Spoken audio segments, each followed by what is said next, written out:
All right, we're taking a look today at Air Varie. This is originally by Beriot, but our arrangement is by Forrest Etling. This is a level 3 violin solo for NYSSMA. And we're going to take a look at about half of it today. You can see it starts out very simple and gets progressively harder. That's because this is the form of this is what we would call theme and variation. So it starts out with a very simple theme. It's the first 4 measures. They're all half notes, and then as you go on we expand on the theme and make it more complicated, and in turn it kind of becomes more interesting as you play it in each variation. So you can see it actually is broken up into 4 measure sections, except the last section is 5 measures, but each variation on the theme is going to be 4 measures. So we're going to start by playing the main theme. This is in the key of G major, so we have F sharps, and thinking ahead, because it's going to happen actually on the 4th note, we have C naturals, and so all of our second fingers on the A string we're going to play as low 2s, putting our second finger close to our first finger. If you are one of my students, I have written in the shifting and maybe even a few other notes on the copy I gave you, but just in case you're not one of my students, or maybe you are a student and you're reading off of a different copy, maybe you lost the one I gave you, I'm going to go through and mark in some things that may already be marked in your music and maybe some things that I didn't catch the first time. So go ahead and take your pencil, and on that first C, which is the 4th note, put a little down arrow over it just to remind you that it's a C natural. I don't do it for every C natural, but I do it for the first one because it kind of sets you in the right mindset of, oh, I broke a bow here. Get you in the right mindset of knowing it is C naturals. Okay, so the first 4 measures should be pretty simple. So we'll do it together here. 1, 2, 3, 4.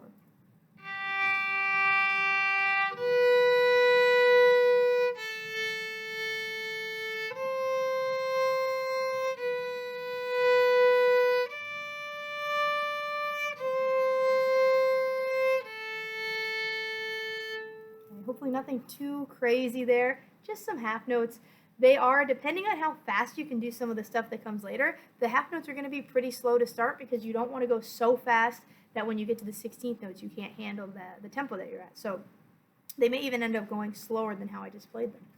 But if you take your pencil, we're now at measure 5. We're going to go to 3rd position right at the start of measure 5 on that G.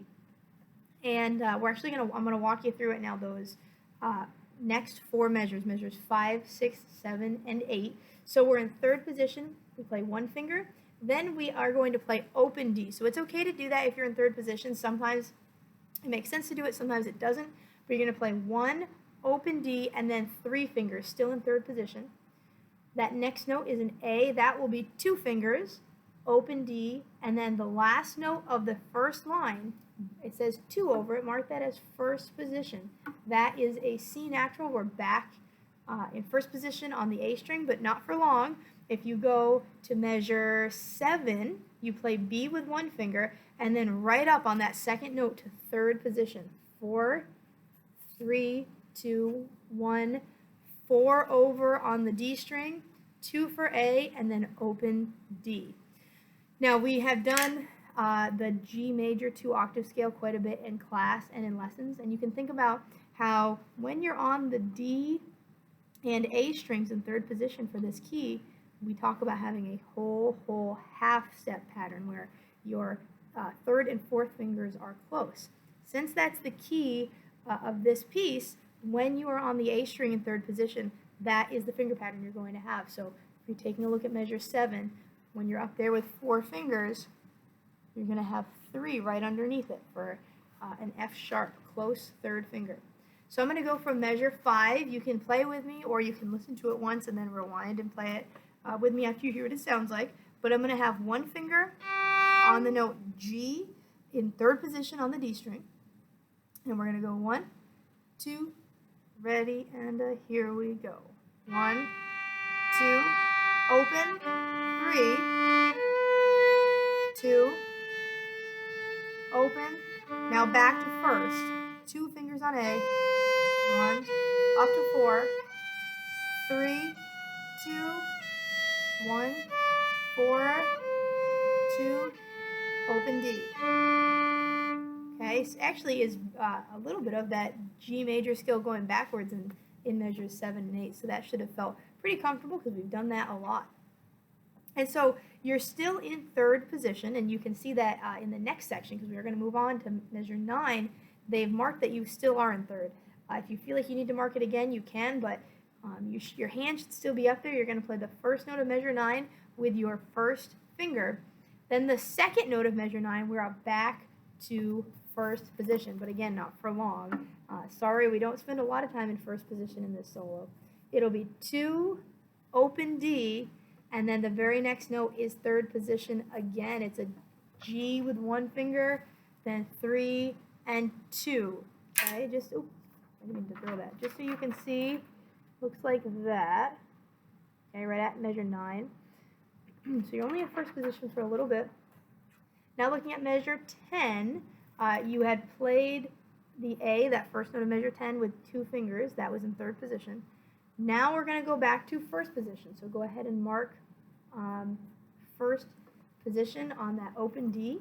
And the good news is for the rest of this section, these 4 measures, we're going to stay in first position. Okay. There are some slurs we have to look out for. You'll see several groups of 4 notes that are slurred. So that will be something to work towards, making sure you can do it with nice smooth bows. And the nice thing is that the bowing is tricky, but we don't have to do a lot of third position in this section.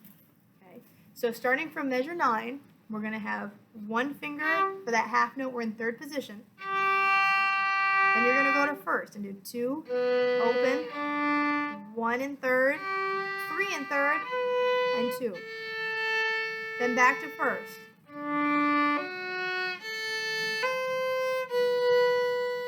Stay in first.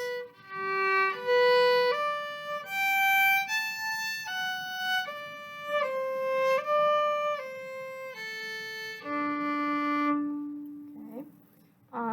We're going to do one more section here, and then we will stop for right now because it's going to be plenty to work on. We're going to go from measure 13 now all the way through measure 16. We're still in first position.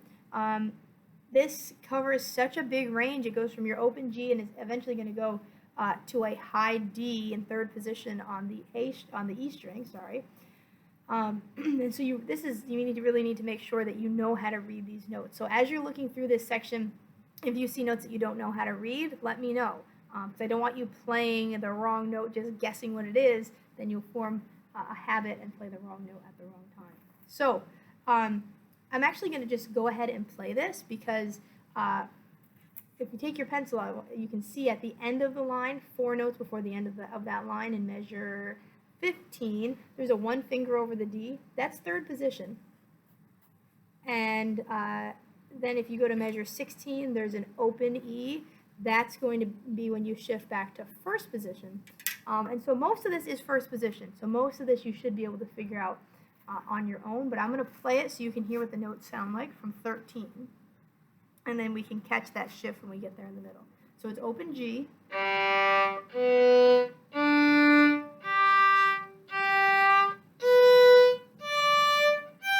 Now 1 on G.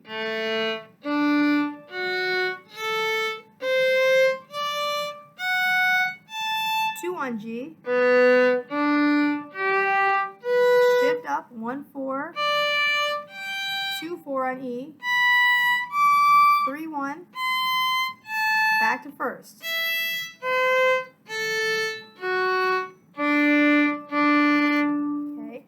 Okay, it's kind of cool. I don't know if you noticed, it measures 13, 14, and 15. It's almost a scale with the starting note, so it starts on an open G in 13. Measure 14 starts on an A, 1 finger, and then measure 15 starts on a B, 2 fingers. So it's like you're starting the G major scale. Kind of a good way to remember that. Okay, so I'm going to play it from the beginning. I'm going to go the tempo that they might expect you to go when you play this at NYSSMA. And so if you want to listen, you can just listen. If you want to play along, you can. If you feel like it's too fast for you right now, which it might be, and that's okay, you can even slow it down and play with that to play it at maybe 90% of the tempo, so you can go to the little gear and slow the video down. But here is from the beginning. So 1, 2, 3, 4.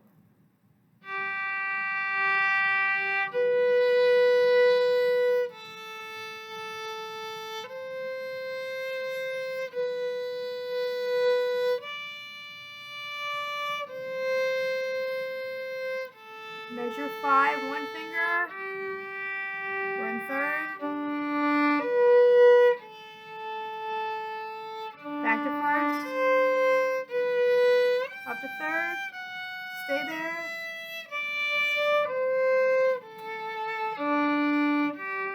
Back to first. And third. Now first.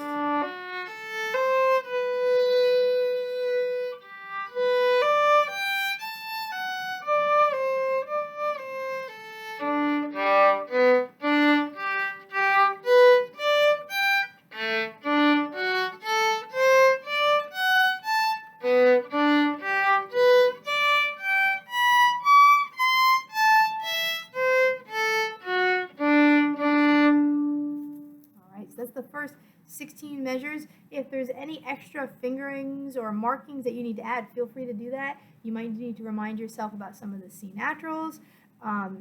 Maybe some of those notes in the 13 to 16 section, you just need to put a little finger number over it to remind yourself. I do that sometimes. It helps me if I have the number over it. Sometimes I might keep playing the same note incorrectly, so I'll just put a little 3 over it and then I play it correctly. So work through those slowly. Make sure you're really playing them in tune. Make sure you're playing the right notes. Make sure you're playing the right finger patterns, especially those C naturals, and that you catch all those shifts. And we will pick up with measure 17 next time.